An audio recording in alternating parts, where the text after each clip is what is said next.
Greenland দখলের জন্য নবনির্বাচিত প্রেসিডেন্ট ডোনাল্ড ট্রাম্পের সামরিক শক্তি ব্যবহারের হুমকির পর ফ্রান্সের পররাষ্ট্রমন্ত্রী নোয়েল ব্যারেট কড়া সতর্কবার্তা দিয়েছেন। ফ্রান্স ইন্টার রেডিওকে দেয়া এক সাক্ষাৎকারে তিনি বলেছেন, ইউরোপীয় ইউনিয়ন কখনোই তার সার্বভৌম সীমান্তে কোনো ধরনের হামলা সহ্য করবে না, তা সে যে দেশে হোক না কেন। তিনি আরও বলেন, যুক্তরাষ্ট্র নাকি গ্রিনল্যান্ড আক্রমণ করবে।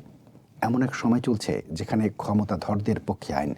ট্রাম্প গ্রিনল্যান্ড ও পানামা খালের নিয়ন্ত্রণ নেয়ার ইচ্ছে প্রকাশ করেছেন। সর্বশেষ সামরিক শক্তি প্রয়োগের হুমকিও শুনিয়েছে।